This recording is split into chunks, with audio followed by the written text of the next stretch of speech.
The Nez Perce withdrew from White Bird, and when General Howard caught up with them, had crossed with all their equipment and pony herds to the relative safety of the south bank of the Salmon River. After a few skirmishes, the Nez Perce were joined by Looking Glass's band, whom the army attacked earlier. They crossed back to the north bank of the river, leaving the army behind. Chief Joseph sat in the councils, but since he had never been a war chief, his advice carried less weight than that of men like Five Wounds, Tahu, Huzut, Looking Glass, and Rainbow. On the march and in battle, Joseph took charge of the old men, women, and children, an assignment of vital importance and sacred trust, while Olcott, his brother, and the already mentioned experienced war chiefs led the young men on guard duty and in combat. On July 11th, General Howard, pursuing the natives, suddenly sighted their camp lying below him on the opposite side of the Clearwater River. He opened fire with a 4-inch howitzer and 2 Gatling guns, and prepared to launch an attack. The Nez Perce were taken by surprise, but regrouped and held the line. General Howard ordered the army to dig in.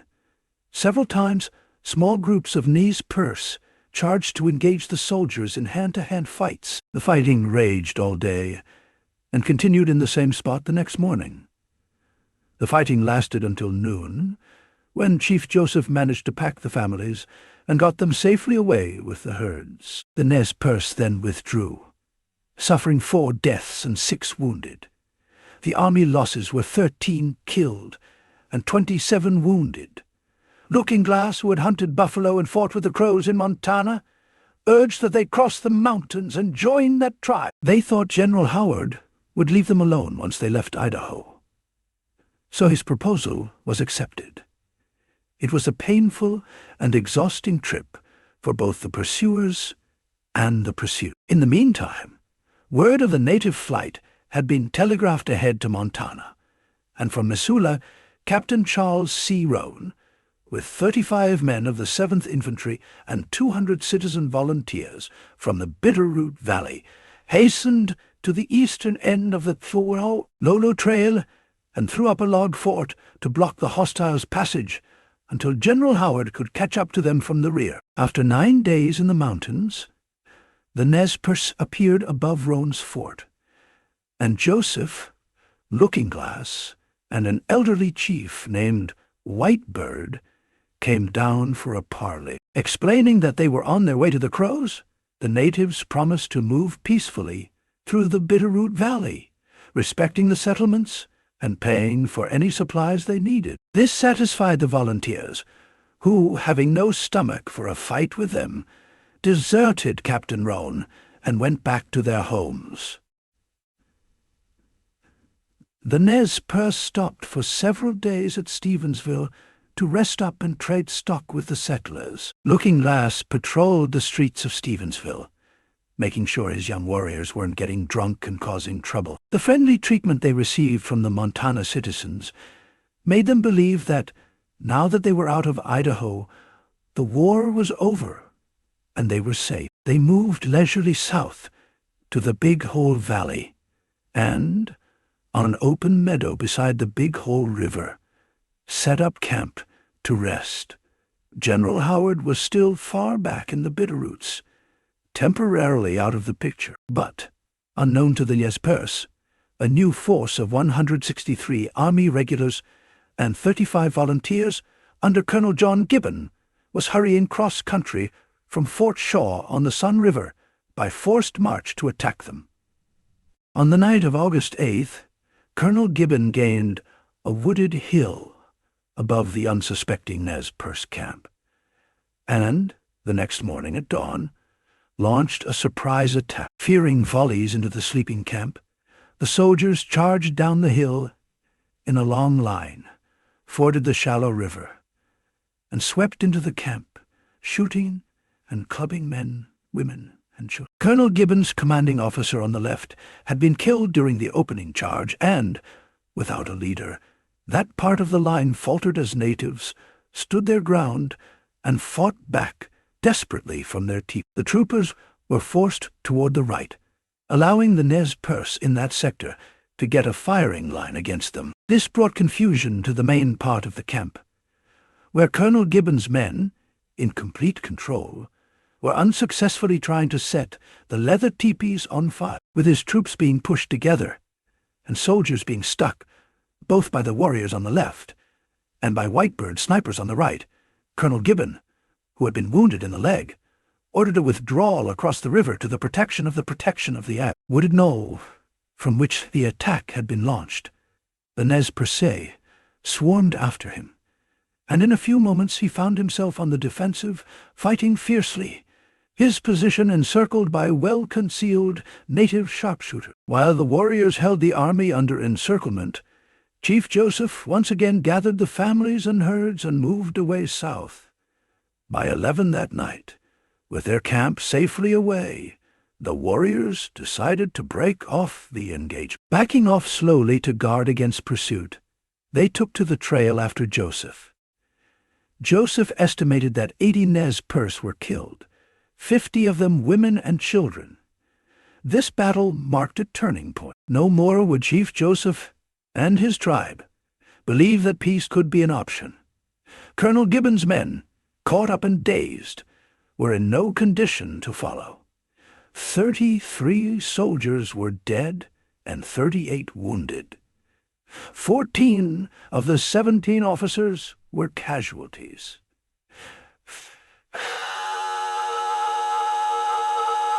General Howard's men, coming up the next day, found the troops still in a state of shock, burying the dead and trying to care for the groaning wounded.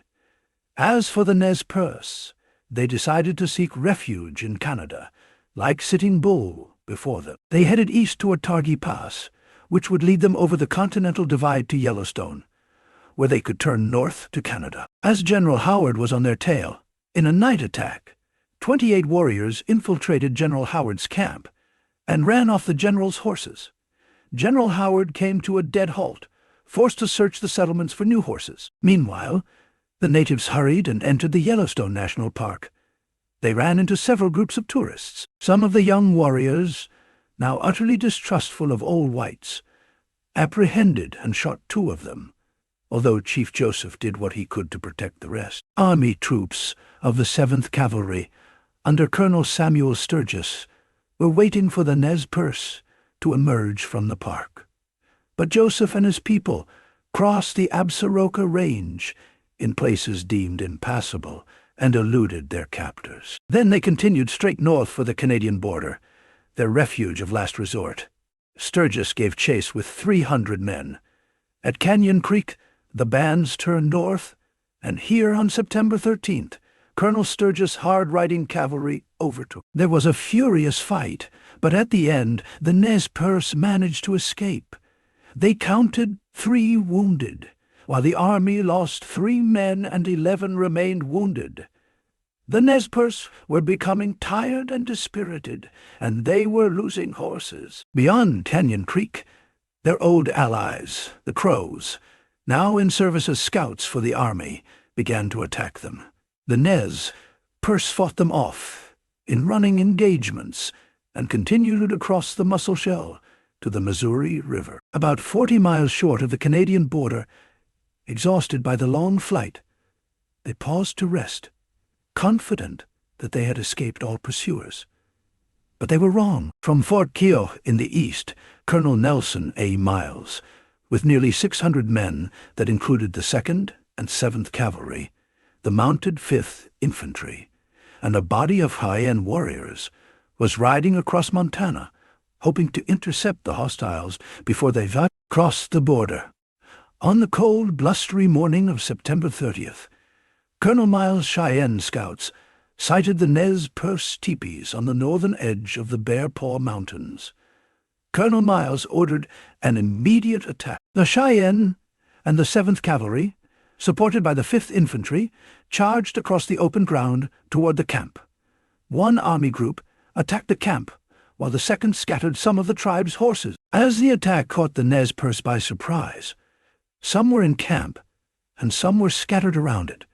One group of 200 tribe members managed to escape to the north, fleeing to Canada. In the camp and around it, a bloody fight emerged, leaving 2 officers and 22 soldiers killed in the assault, and 4 officers and 38 enlisted men wounded.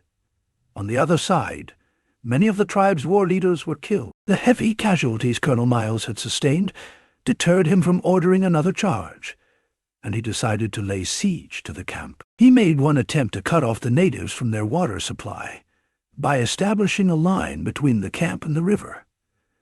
But the troops detailed to the task were driven back by fierce native resistance. The weather turned bitterly cold, and the next morning 5 inches of snow covered the unretrieved bodies of the dead. The Nez Perce, wounded, hungry, and cold, suffered intensely. On October 4th, General Howard reached the battlefield with a small advanced party that included 2 treaty-supporting Nez Perce. They were sent to negotiate with the band, proposing an honorable surrender. Some of the chiefs opposed the surrender, but Chief Joseph decided to accept because of the people's suffering. Chief Joseph mounted a horse and, followed by several men on foot, rode slowly up the hill from the camp and across to the army lines, where General Howard and Colonel Miles awaited him. There he began his speech. "Tell General Howard I know his heart, what he told me before I have in my heart. I am tired of fighting. Our chiefs are killed. Looking Glass is dead. Tahulzud is dead. The old men are all dead. It is the young men who say yes or no. He who led the young men is dead. It is cold, and we have no blankets. The little children are freezing to death. My people, some of them, have run away to the hills and have no blankets, no food. No one knows where they are, perhaps freezing to death. I want to have time to look for my children and see how many I can find. Maybe I shall find them among the dead. Hear me, my chiefs, I am tired. My heart is sick and sad. From where the sun now stands, I will fight no more forever." Colonel Miles promised to take them to the Lapu reservation. Later, that promise was broken. At first, the Nez Perce were shipped by flatboats and boxcars to the Indian Territory in Oklahoma, where many of them got sick and died. But friendly whites and sympathetic societies in the East continued to work for them, and public sentiment finally forced approval of their return to the Northwest. In 1885, Chief Joseph and most of his band were sent to the Colville Reservation in Washington. Joseph made many attempts to be allowed to resettle in the Wallowa Valley, but each time he was declined. In 1904, he died, as his doctor said, from a broken heart. Thank you for watching. If you enjoyed the content, please consider supporting the channel by subscribing and becoming a Patreon.